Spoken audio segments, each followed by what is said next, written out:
सरमन मुनि 108 अरजीत सागर जी महाराज की। वे सबसे पहले धार्मिक शाम को आगे बढ़ाते हुए विशुद्ध सागर जी महाराज के चित्र के सामने दीप प्रज्वलन करने के लिए आमंत्रित करता हूँ श्रीमान जय कुमार जी काला और अनिल जी पांड्या को। होती जगाते चलो, ज्योति से ज्योति जगाते चलो, उनकी गंगा बहाते चलो। अब मैं मंगलाचरण के लिए आमंत्रित करता हूँ पदम श्री कुमार पदम जी सेठी। सबसे पहले तो मैं आपको बता दूं कि मैं गायक तो नहीं, मगर ऐ गायकों जब से देखा मैंने तुझको गाते गायकी आने लगी। अंग अंग से झलके गुरुवर त्याग तुम्हारा, गुरुवर त्याग तुम्हारा। ऐसा दो वरदान कि पाऊँ मैं भी ज्ञान भंडारा। अंग अंग से झलके गुरुवर त्याग तुम्हारा, गुरुवर त्याग तुम्हारा। छोड़ दिया गुरु तुमने ये ज्ञान अंधेरा, छोड़ दिया गुरु तुमने ये ज्ञान अंधेरा। किस विधि पाऊँ मैं भी तुम सा ज्ञान उजेरा, किस विधि पाऊँ मैं भी तुम सा ज्ञान उजेरा। भटक न जाए ये बालक गुरु देना आन सहारा। अंग अंग से झलके गुरुवर त्याग तुम्हारा, गुरुवर त्याग तुम्हारा। तन मिला तुम तप करो, करो कर्म का नाश, रवि शशि से भी अधिक तुम में दिव्य प्रकाश। तारी तो बजाओ। कमाल कर दिया। वाकई में हमारा भाग्य जागा है जो हमें गुरु की वाणी प्राप्त हो रही है। आओ हम सब मिलकर गुरु की वाणी का लाभ उठाएं। मैं साक्षात विराजमान हमारे गुरु अरजीत सागर जी महाराज जी से निवेदन करता हूँ कि वे अपनी वाणी से हमें मार्गदर्शित करें। नमस्तु गुरुदेव, नमस्तु गुरुदेव, नमस्तु गुरुदेव। ओम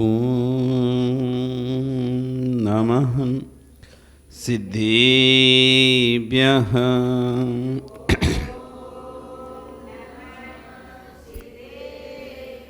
ओम नमः सिद्धेभ्यः।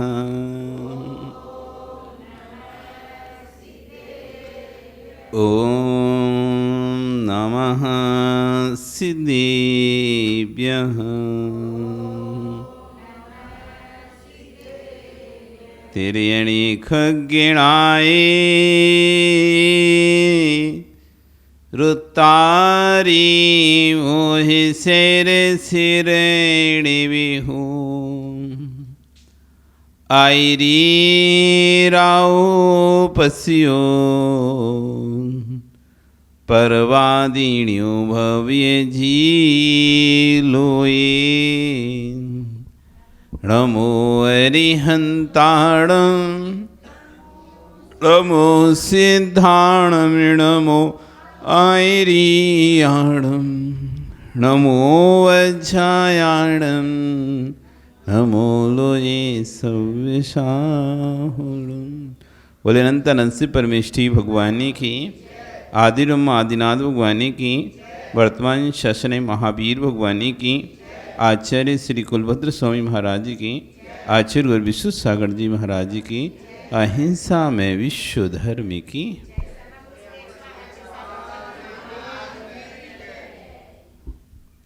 वह बंधु वर्तमान शासन नायक वर्धमान स्वामी के शासन में तीर्थंकर प्रभु की चरण निश्रा में बैठकर हम सभी जिन देशना का श्रवण कर रहे हैं। आचार्यवन कुलभद्र स्वामी महाराज जहाँ साधु बनने की शिक्षा दे रहे हैं, तो ये आचार्यवन अपने प्रवचनों के माध्यम से साधु की परिभाषा कर रहे हैं। कल यहाँ आचार्य गुरु ने बताया था साधु कौन, साधु कौन, जो समता से युक्त है वही साधु है। जो समता से युक्त है, सरलता से युक्त है, माध्यस्थता से युक्त है, उसका नाम साधु है। शांत बैठना साधु नहीं है। शांत बैठना कोई साधु की पहचान नहीं है। कोई सोचे कि शांत बैठ जाओ, बोलो मत कुछ भी, तो शांत तो व्यक्ति गुस्से में ही बैठ जाता है। जब किसी को ज़्यादा तेज गुस्सा आता है तो मौन ले लेता है। तो मौन ले लिया, गुस्सा है आ रहा है तो मौन ले लिया, बोल नहीं रहे किसी से, दरवाजे नहीं खुल रहे तो शांत बैठे, किसी से नहीं बोलेंगे, किसी से बात नहीं करें, आज खोलेंगे दरवाजा। तो शांत रहना साधु की पहचान नहीं है,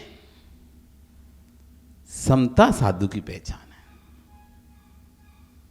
शांत रहना साधु है, तो शांत रहकर भी अंदर अंदर क्रोधित हो सकता है व्यक्ति। ऊपर से शांत दिखाई दे सकता है आपको व्यक्ति, जैसे कल उदाहरण दिया था ना, ऊपर से भले आपको आग दिखाई नहीं दे रही है, ऊपर से आप पता भी नहीं कर पाओगे, दूर से आप नहीं पता कर पाते कि ईंट का भट्टा जल रहा है क्या भुजा हुआ है, क्योंकि कुछ भी नहीं दिखाई देता, बाहर से तो लेप रहता है मिट्टी का। लेकिन जब तुम पास में पहुंचते हो उसके, जब हीट आती है तो समझ जाते भट्टा चालू है। बंद भट्टा और चालू भट्टा आप पता नहीं कर पाओगे ऐसे कि भट्टे में आग है कि नहीं है, दूर से देखकर, कि बंद भी वैसे ही दिखाई देगा, चालू भी वैसे ही दिखाई देगा। लेकिन जब पास में पहुंचोगे इसके, उसकी हीट महसूस करोगे तो समझ में जाएगा चालू कौन सा है और बंद कौन सा है। ऐसे कोई दूर से शांत दिखाई दे रहा है, चुपचाप दिखाई दे रहा है, इसका मतलब वो नहीं समझना कि शांत है। जब पास में आते हम किसी के, तो उसकी हाव भाव से, उसकी बोली से, उसके मतलब स्टाइल से समझ जाते हैं कि भट्टा गर्म है भट्टा गर्म है, ठंडा नहीं है, ऊपर से शांत है, छेड़ो मत अभी छेड़ो नहीं, भटक जाए। तो आचार्य कह रहे हैं कि साधु मतलब कौन? जो विषमताओं को विषमता माने वो साधु नहीं, जो विषमताओं में भी सम्यक सोच लेकर आए उसका नाम साधु है। और एक बहुत अच्छा उदाहरण आचार्य यहाँ पर दे रहे हैं कि माँ आपको आटा दे दिया, बूरा दे दिया, घी दे दिया, तुम चाहो तो सूखा खा लो उसे, और तुम चाहो तो उसका बढ़िया हलवा बना के खा लो। आटा तो वही है, घी भी वही है, आटा भी वही है, घी भी वही है, बूरा भी वही है। एक चाहे तो सूखा मिला के खा जाएगा और एक चाहे तो उसका बढ़िया हलवा बना के खाएगा। आटे में स्वाद था क्या? घी में स्वाद है क्या? चीनी में स्वाद है क्या? हलवा का स्वाद किस में? आटे में, घी में या चीनी में? हलवा का स्वाद किस में? आटे में, घी में या चीनी में? बताओ सुरेश जी, हलवा का स्वाद था किस में? आटे में था तो आटा सीधा खा लेती, तब बनाने की जरूरत क्या थी फिर? तो मतलब आटे ही डाल दें, घी और बूरी की जरूरत नहीं पड़ेगी, तो आ जाएगा हलवा का स्वाद हैं? आटे को, यदि आटे में ही स्वाद था हलवा, तो आटा की फाँक लो, काय को घी वेस्टेज करना और काय को चीनी वेस्टेज करना? आटे में ही तो स्वाद है। किस में स्वाद है पन्नालाल जी? तीनों को मिला दिया, तपा दिया, तब स्वाद आया, तब स्वाद आया। तो ये स्वाद किसमें था? तीनों को मिलाने से स्वाद आया, तो वास्तव में स्वाद तीनों में था या तीनों में नहीं था?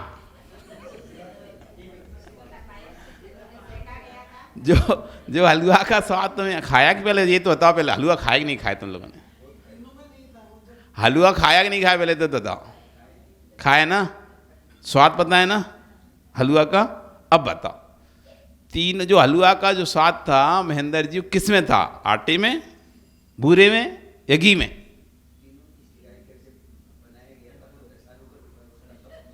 हाँ, तो फिर जो स्वाद आया वो कौन से से निकला? तीनों से निकला। बताओ सुरेश जी, अब आप बताओ कि नया ही है कि नया स्वाद है ये? ना ये घी का स्वाद है, ना चीनी का स्वाद है, ना आटे का स्वाद है। ये तीसरा ही एक चौथा ही एक स्वाद बन गया जो कि सबका मिश्रण रूप था। ना जिसमें शुद्ध चीनी का स्वाद था, ना जिसमें शुद्ध घी का स्वाद था, ना शुद्ध आटे का स्वाद था। ये तीनों की मिश्रित एक पर्याय बन गई, उसका नाम हो गया हलवा। एक ही वस्तु है, अलग अलग दो लोगों को दी जा रही है, लेकिन दोनों के स्वाद अलग अलग हैं। मन, वचन, काय आपके पास है कि नहीं? नहीं है, है ना? मन, वचन, काय जो आपके पास हैं भाई साधुओं के पास है। मन, वचन, काय आपके पास भी है, हमारे पास भी है, बस आप सूखा फाँक रहे हो, हम हलवा बना के खा रहे हैं। जब मर्जी आई, जो मर्जी आई वो बोल दिया, जो मर्जी आई, जो मर्जी आई वो सोच लिया, जब मर्जी आई, जो मर्जी आई वो अशुभ क्रिया कर ली। आज थे कि नहीं द्रव्य संग्रह क्लास में? क्या है चारित्र की परिभाषा? किसे कहते हैं चारित्र? पढ़ा था ना, असुहादो विनिवृत्ति सुहे पबत्ति ये जान चारितम बद समिदिवित गुत्ति रूपो भवारणया दुजिन भड़ियम। असुहादो विनिवृत्ति, जो अशुभ की निवृत्ति है, सुहादो पवित्री, और शुभ में जो प्रवृत्ति है उसका नाम भगवान ने व्यवहार से सम्यक चारित्र का है, जो कि 5 महाव्रत, 5 समिति और 3 गुप्ती रूप से 13 प्रकार का होता है। ये व्यवहार से सम्यक चाहते हैं, अशुभ से निवृत्ति हो जाना और शुभ में प्रवृत्ति कर लेना, इसका नाम है सम्यक चारित्र। मन, वचन, काय जो अशुभ रूप थे, अशुभ से हटके हमने शुभ में लगा दिए, हमने उस घी, बूरा, आटा हलवा बना लिया। और अशुभ में लगे रहते, सूखा फाक रहे। इसी बात को आज श्रीवन कह रहे हैं यहाँ पर, आपको किसी ने घी, बूरा, आटा दे दिया तो सूखा फाकेगा, और वहीं किसी माँ को दे दिया तो 1 लोटा पानी मिलाकर बढ़िया हलवा बना लेगी। बस इतना ही अंतर है, एक आटे को संस्कारित करके भोजन बना लेता है, दूसरा आटे को यूं ही फाँक लेता है। हमारे आचरण का अद्भुत चिंतन है। ऐसी मन आपके पास भी है, वचन आपके पास भी है, काय आपके पास भी है। जितना शब्दों का में रहस्य है, उससे कोटि कोटि गुणा रहस्य अंकों में है। मन, वचन, काय, इन तीनों का जोड़ जिसके पास आ जाए, बस वही व्यक्ति भगवान बन जाता है। आश्रम कह रहे हैं, जितना रहस्य कोटि कोटि गुना अंकों में रहस्य होता है, उतना शब्दों में नहीं रहता। जितना ज्योतिष है वो सब अंकों में है, जितना भूगोल है सब अंकों में है, हर चीज़ अंकों में है। और यहाँ तक आप लोगों को ज्ञात हो, एक हमारे पास श्री भूवलय नाम का ग्रंथ है।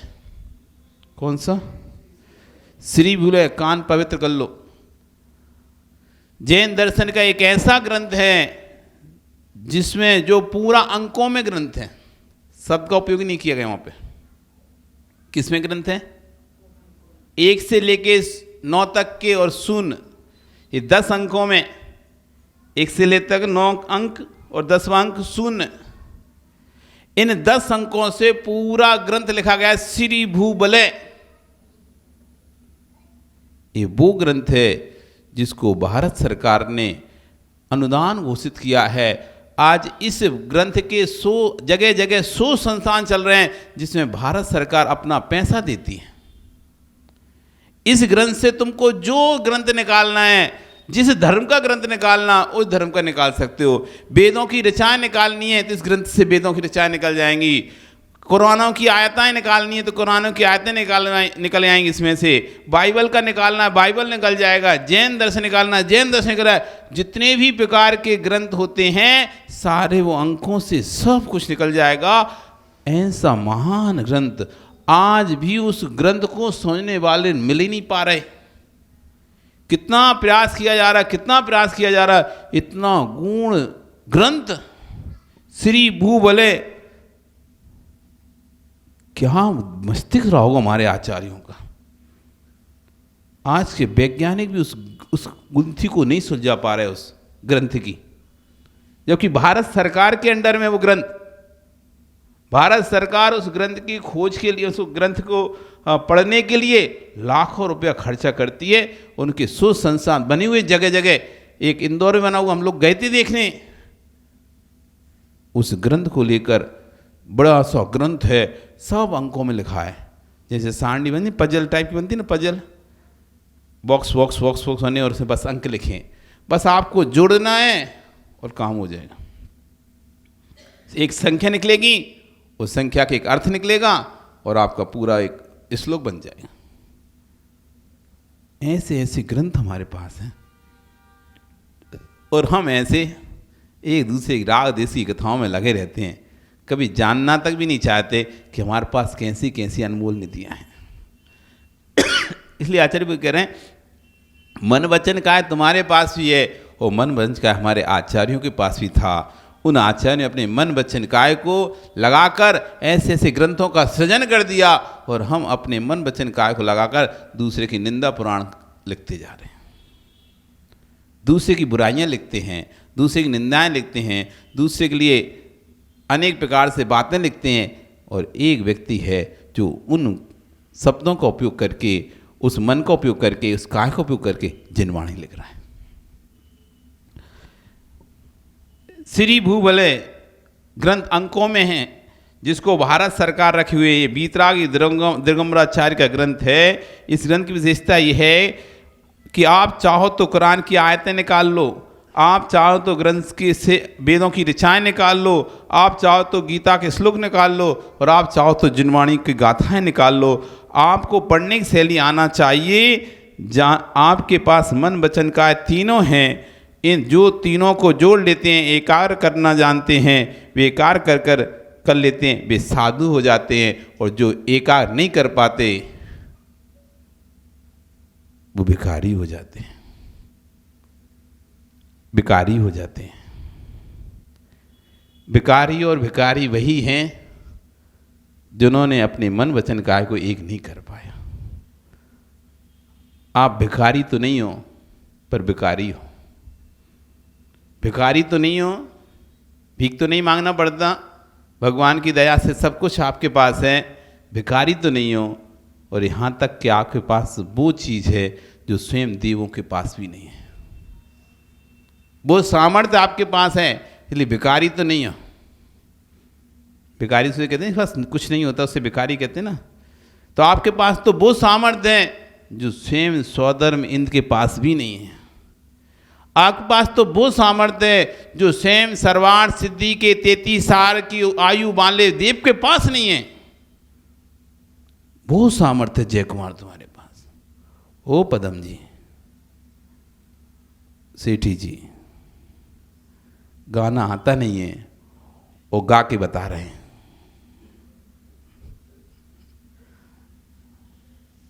ऐसी है कि मेरा मौन है, और बोल के कह रहे हैं मेरा मौन है। क्या सामर्थ्य तुम्हारे अंदर? कभी अपनी सामर्थ्य को नापना। जो सामर्थ्य स्वधर्म स्वर्ग के इंद्र के पास नहीं है, जो सामर्थ्य सर्वार्थ सिद्धि के देवों के पास नहीं है, वो सामर्थ्य एक मनुष्य के अंदर है। एक सम्मित प्राप्त करने की सामर्थ्य मनुष्य के अंदर है, देवों के पास नहीं है। यहां से प्राप्त करके जाते हैं, वहां पे लेते हैं। करेगा तो मनुष्य करेगा, कर्म भी मनुष्य करेगा। क्षायक सम्यक दर्शन कोई और नहीं कर सकता। देव भी चाहें तो देव भी नहीं कर सकते, तो यहां से प्राप्त कर कर उनको लेके जाना पड़ेगा उधर स्वर्ग में भी। नार की चाह तो वो भी प्राप्त नहीं कर सकते, तिरंज चाह वो भी प्राप्त नहीं कर सकते। मनुष्य एक ऐसा जीव है जो 26 समय दर्शन प्राप्त कर सकता। मनुष्य एक ऐसा जीव है जो केवल ज्ञान को प्राप्त कर सकता है। देव चाहे मैं केवल ज्ञान प्राप्त कर लूं, कर ले तपस्या, जबकि उसका शरीर बैक्टीरिया शरीर होता है, घंटों घंटों आंखें बंद करके बैठ सकता है। मजूस उसके शरीर में थकान आती ना कुछ होती, पीड़ा होती, क्योंकि हड्डी मांस खून कुछ भी नहीं है, बैक्टीरिया शरीर है, लेकिन तब भी वो केवल ज्ञान प्राप्त नहीं कर सकता। यहां तक कि उसको पूरी जिनवाणी का ज्ञान रहता है सौदरविंद को, द्वासांग का ज्ञान रहता है सौदरविंद को। हमको तो कोई ज्ञान भी नहीं होता, लेकिन सौदरविंद को द्वासांग का ज्ञान होता है, तब भी वो जिनवाणी कितनी भी पढ़ ले, लेकिन उस केवल ज्ञान प्राप्त नहीं कर सकता। लेकिन मनुष्य कैसा है जो केवल ज्ञान प्राप्त कर सकता है। तिरंज केवल ज्ञान प्राप्त नहीं कर सकता, नागरिकी केवल ज्ञान प्राप्त नहीं कर सकता।